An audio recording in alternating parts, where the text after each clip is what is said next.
welcome back to VTA, and we're back in the shed again. This time we're going to see if we can put this Carby back together on the pacemaker. We've had a lot of trouble with the float. It had cracks in it. We've tried to repair it, and nothing's worked. So we actually reached out to a bloke and got him to 3D print us a new one, actually 2 new ones. We don't know how well they're going to work. He's a bit wary of how it will go living in petrol all the time. But, yeah, we'll see how we go. So, yeah, here we go. We can chuck it back together. So here's the original float, as you can see.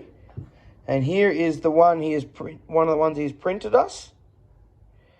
And as you can see, it looks basically identical. The little bit here is a bit different, but it's because it's easier to print like that and it doesn't matter.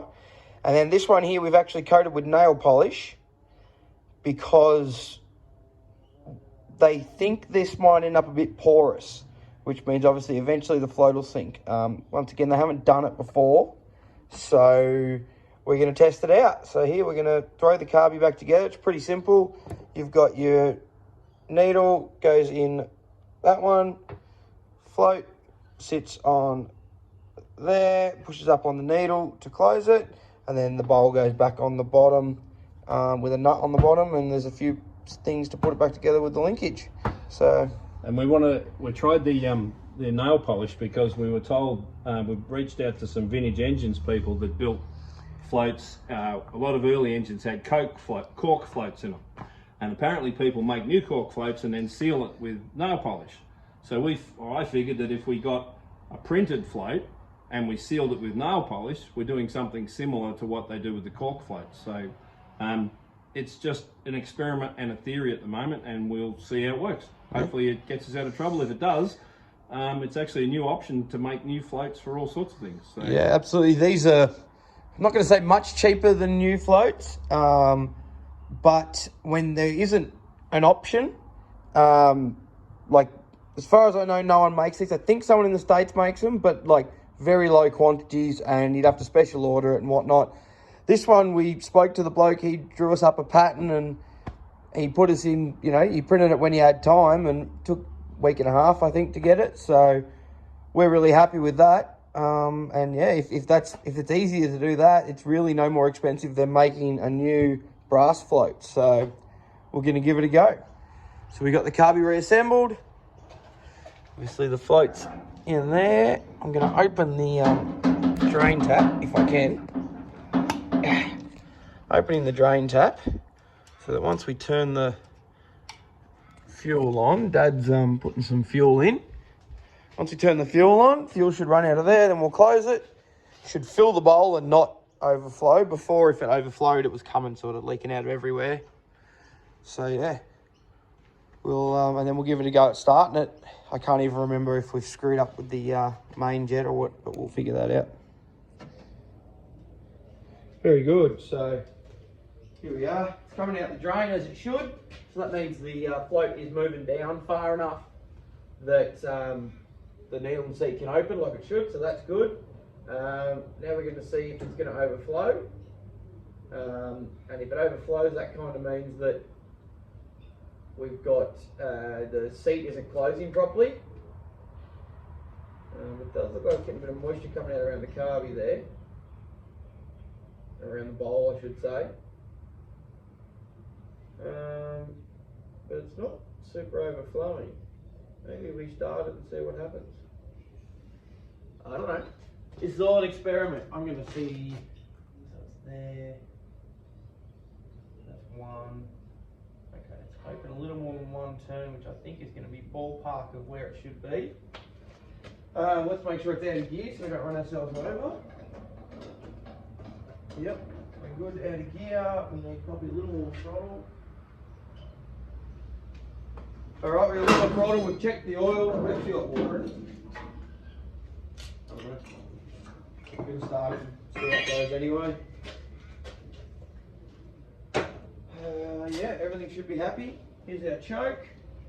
We'll give it some, it likes about that for choke.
it's back together and running.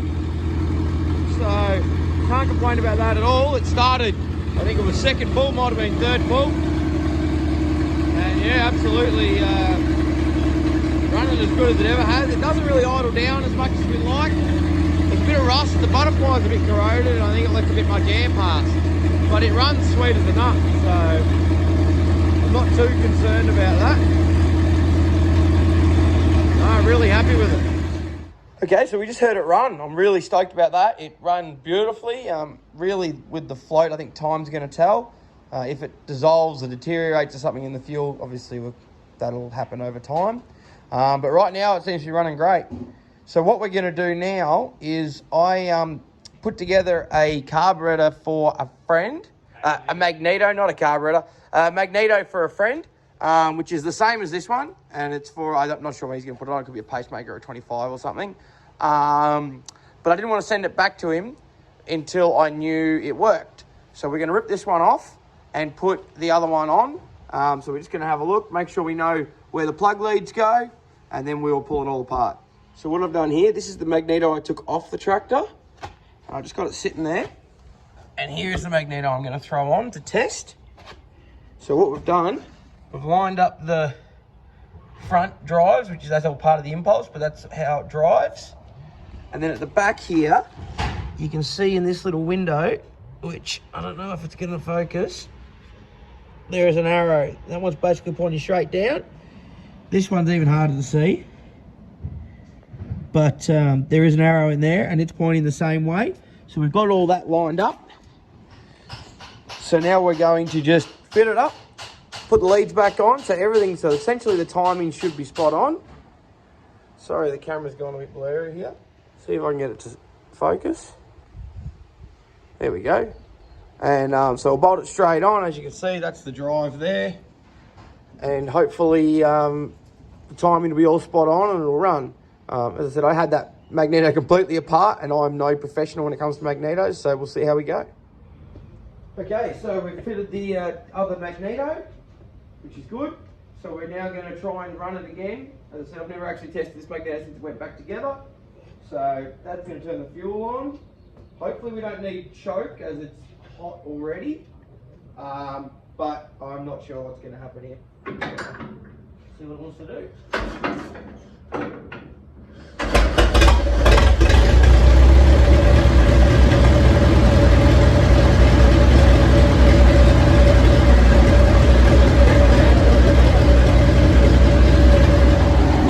Well, there you go. That was not scripted or anything. Yeah, that's another Magneto. I put that together from a pile of parts, about 3 Magnetos all in bits. So I'm pretty happy with myself. That's the first time second time I've ever done that. But yeah, can't complain at all. Sounds like it runs pretty sweet actually. So I don't think I even put any new parts in that Magneto.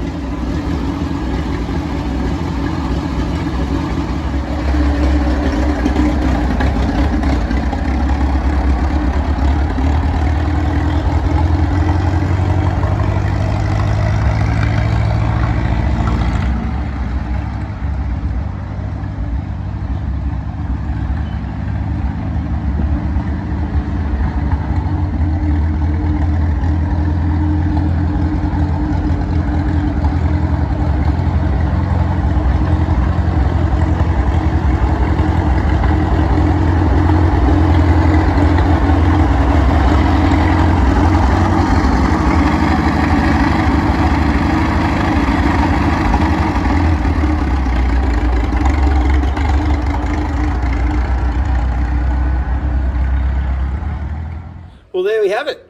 The float in the pacemaker, the new 3D printed float, seems to be working. Very happy with that.